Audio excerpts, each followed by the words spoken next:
the picture on the left, where you can see his head in the front part of that alligator. Look at the size of that. That was a big alligator we caught. I think it took us about 45 minutes or an hour to get that alligator to move. We struggled. We struggled with that alligator. That was a big one. And he was wrapped up in all that grass. And as you can see, I don't have my movie star shirt there. You see I got a red shirt instead of my blue striped shirt? That was on a Sunday. When we fished, we worked such long hours, we worked long hours that the production company, they make their camera people take off on Sundays. They don't let them film us on Sundays, and we can wear what the hell we want on Sunday. And I wasn't about to wear that same old blue striped shirt. Oh yeah, that was on a Sunday last year. Last year we caught, that was a big alligator, I remember that. Well, I had about a dozen of them when they started trimming them. Now I'm down to about 4 of them, and my wife can't find no more nowhere. She can't find no new ones. Yeah, I normally let them run my lines on Sunday. That's why he caught the big one. Yeah, right. Jacob don't know how to spell big one. Well, how did we get into television? Man, I could talk for about 3 hours on this one. I don't know if it's my looks that attracted the camera people. I don't know if it's my singing. Yeah. Or if it's the big alligators we catch. I don't know what the heck it could be. Jacob, what do you think, Jacob? Well, they came down to Louisiana, and they were looking for the best looking alligator hunters in Louisiana, and the people that they had picked turned them down, so they went ahead and scooped us up at the last minute. Yes, indeed. Yes, indeed. All right, Elizabeth, calm down over there. Calm down, Elizabeth. No, they actually came down, and they were wanting to do a documentaries type show, and the guy that they happened to deal with at Wildlife and Fisheries happened to know us real well, and they called us and talked about filming us for a day or two on the boat, and Dad told them and said, yeah, no problem, you know, do whatever y'all want to do. Well, they came down and shot some pilot videos, and they brought it back to History Channel and said, look, you know, these people are interesting. This guy right here talks real funny. We think we could make a show out of it. When I put my belt on you, then behind, you didn't think I was funny, huh? But they came back and said, look, we want to film y'all every day, and we want to make a series out of the show. And we said, yeah, you know, whatever y'all want to do. That year there, the alligators wasn't worth anything, so we figured, you know, what we got to lose. So we went ahead and did it, and the show was put out, and it actually broke the records of History Channel for a premiere on a show, and it took off from there.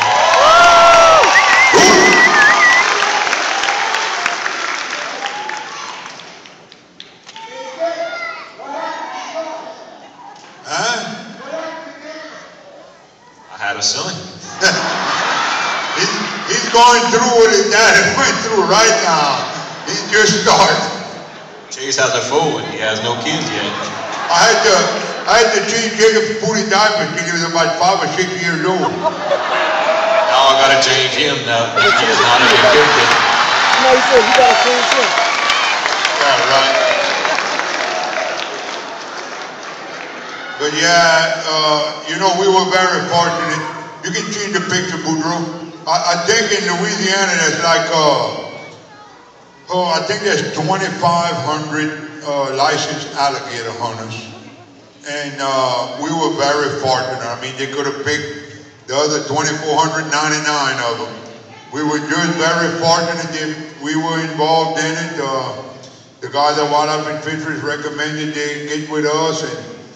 And at first, when they contacted us, kind of turned them down. I told them, I said, look, we're going to bring you all, take pictures for 1 or 2 afternoons, but we got to catch a lot of alligators in 1 month. The wild season only lasts 1 month, the month of September.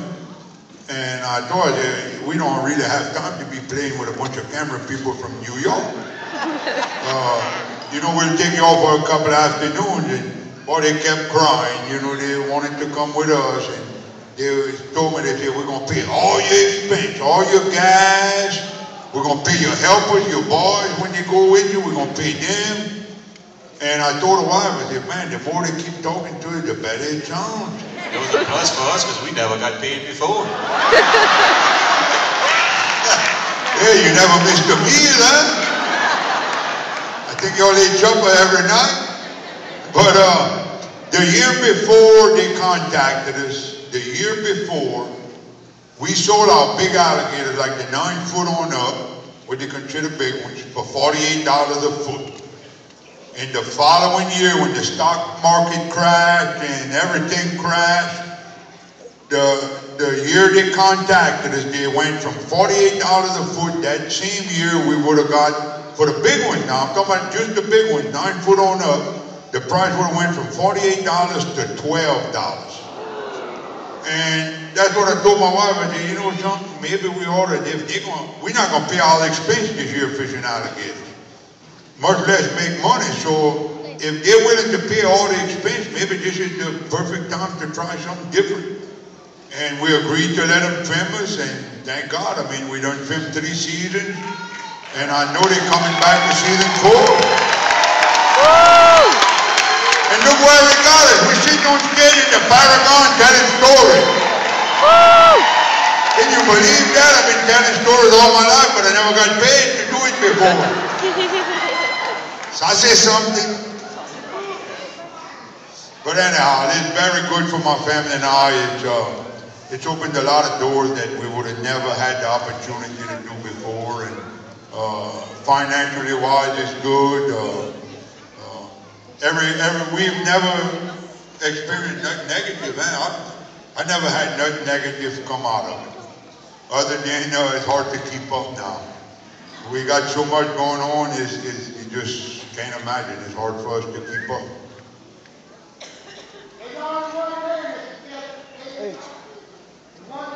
You're right, buddy. Let me tell you something. Jacob was a part of that day. That was before they started trimming. About 5 years ago, I think, Jacob. We all like to fish and hunt and all. Y'all know how the animals bite hard right in front of bad weather. And we put a bunch of lines out, and Clint and I was fishing that year, and I told Jacob, I said, the night before, I told you, look, we're going to catch some alligators, I think, tomorrow.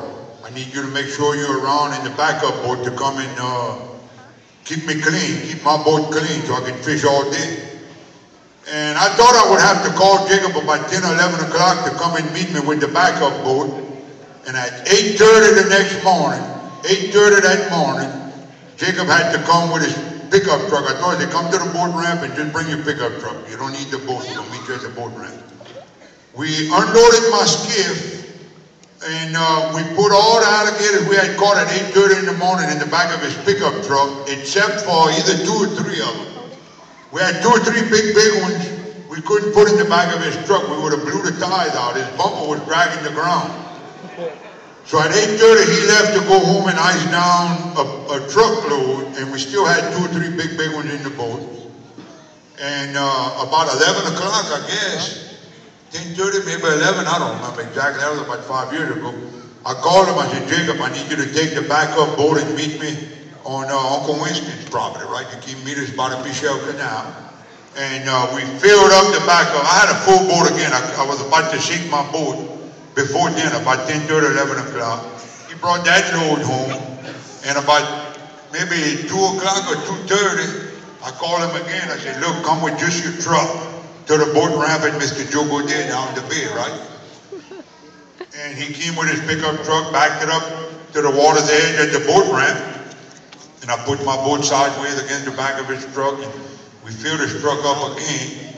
And then right at dark, he came and helped us finish running the last few lines, right? We filled up both boats. Yeah. We caught 82 alligators that day. And let me tell you something. I hope to the good Lord above that Troy Landry never, for the rest of his life, catch 82 alligators again.